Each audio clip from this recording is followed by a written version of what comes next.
Salut! La présente est pour vous expliquer pourquoi que moi et mes cheveux un petit peu, et mes idées un petit peu comme mes cheveux, on se présente en parlant des arbres géants ayant été ionisés.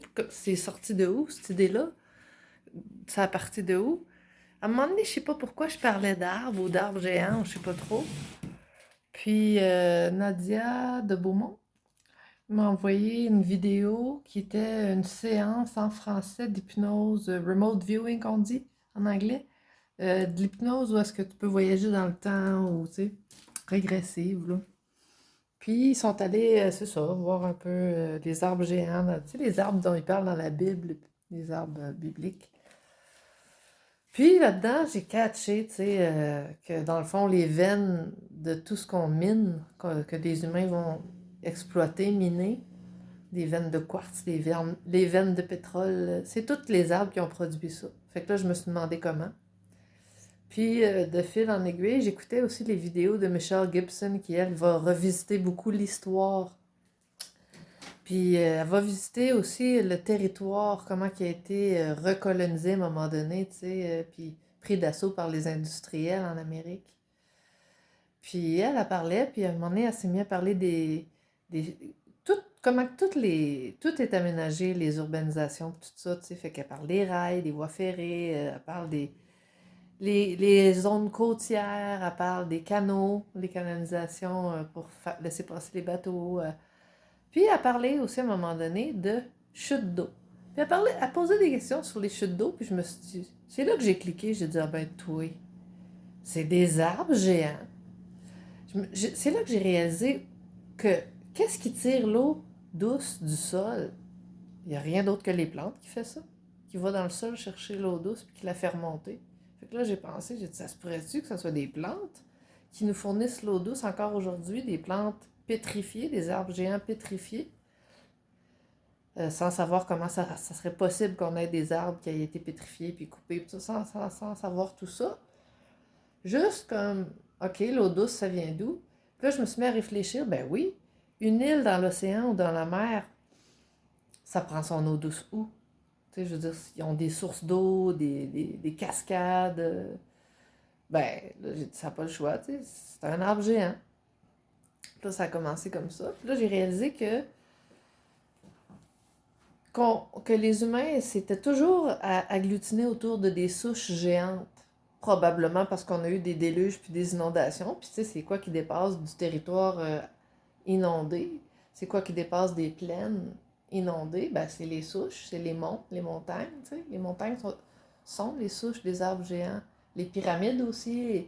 Sur toutes les souches d'arbres, on a mis des, on les a appelés saints, on les a appelés empereurs, on les a appelés rois, on les a appelés reines, on les a appelés des mâts aussi, parce que un arbre, c'est vivant, mais un mât, tu t'es fait mater, là, tu sais, tu t'es fait mettre hors d'état de continuer de pousser, là, de t'étirer vers le soleil, là, tu sais.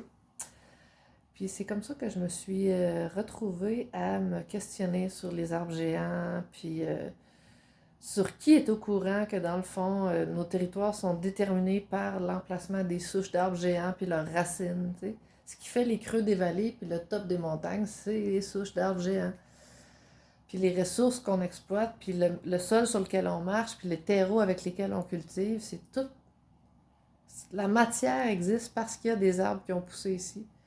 Pourquoi les arbres ont poussé ici? Ben, c'est quoi qui fait pousser une plante, un arbre? Ben, je crois que c'est dans le sol, là. Il se passe quelque chose d'électromagnétique avec les minéraux, les champignons, les mycorhizes, puis tout ça. Puis ça attire les éléments vers ce qui devient des racines, puis des formations, tu sais, des plantes. Quelque chose comme ça. Puis c'est quoi qui fait popper les mycorhizes puis les champignons? C'est des spores. Puis qu'est-ce qui crée les spores? Ben là, c'est les cycles d'ionisation, justement, les multivers, les versions d'ionisation, les vers ioniques, les vers ions, en tout cas. Je peux vous décortiquer la langue à l'infini, mais ça va être étourdissant. Mais c'est vraiment par ça qu'on peut retracer Tout est dans les mots, tout est codé dans les toponymies, les topographies. Puis maintenant, je le vois, puis je m'aperçois qu'il en parle dans toutes les histoires de rois et de reines.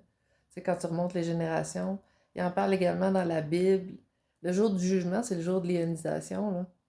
C'est le retour de l'ascenseur, de qu'est-ce qu'on porte en nous qui nous est réionisé, rayonné comme un miroir, qui nous reflète de plus en plus intensément notre lumière, plus on s'approche du moment de l'ionisation. Tu sais, imagine la fleur de lys du Québec, un tort. J'en ai pas une proche. Check, j'en ai une ici. Top. Il y en a partout. Fait qu'on est supposé être capable. J'en ai un. Ça ici, ça illustre le mouvement toroïdal de l'énergie. Tu vois, ici, c'est comme notre soleil central, notre conscience, notre esprit, l'Esprit Saint. OK? C'est debout. Puis, il y a deux pôles. Pôle, mettons, on va dire négatif, positif, nord-sud. Puis, l'énergie circule à partir de ça. Est autant repoussée que ramenée. Tu sais, c'est comme un champ électromagnétique, le champ toroïdal. Fait qu'on passe, on remonte, on redescend, ça veut revenir, mais aussitôt que ça arrive ici, c'est repoussé par la force opposée, tu sais, puis c'est ça qui se passe. Puis, plus tu t'approches du soleil, plus tu te brûles et tu dois repartir. Ça recommence tout le temps. À chaque fois que tu penses que ça y est, tu as trouvé la bonne humeur pour toujours. Non, il va revivre d'autres expériences. Ça y est, tu as trouvé la compréhension de tout. Non. Et ça repasse tout le temps, tout le temps. À chaque fois qu'on pense que ça y est, on recontinue, puis on s'éloigne de la fameuse vérité, puis on repasse par un autre chemin qui nous appelle autrement vers avoir la vérité autrement. C'est ça. L'énergie toroïdale. Le fleur de lys, c'est une représentation de ça aussi. Puis ça, ben, ça se trouve être partout. Je vais vous le trouver ailleurs dans ma maison. Il y en a partout sur tout ce qu'on a. Regarde, j'en ai un autre ici. Ça, là, c'est le mouvement toroïdal de l'énergie. Tu sais, le centre du tore, l'énergie qui jaillit par en haut, par en bas, qui refrise. Puis le fleur de lysée, le fleur de lys, là, le symbole du Québec, puis de bien d'autres avant nous, c'est ça, en fait, que ça veut dire. Fait que les arbres géants, il y a vraiment, vraiment, là, c'est le poteau d'or, poteau rose. Puis, j'ai garoché ça parce que c'est Michelle Gibson qui m'a fait réaliser ça sans elle-même s'en rendre compte dans le temps. Elle parlait même pas de ça. Puis, j'ai garoché ça sur tous les chats de gens alternatifs que je suivais depuis longtemps. J'ai garoché ça partout. Je me suis fait barrer de plein de places. Puis là, on est quelques mois plus tard, puis tout le monde parle de ça.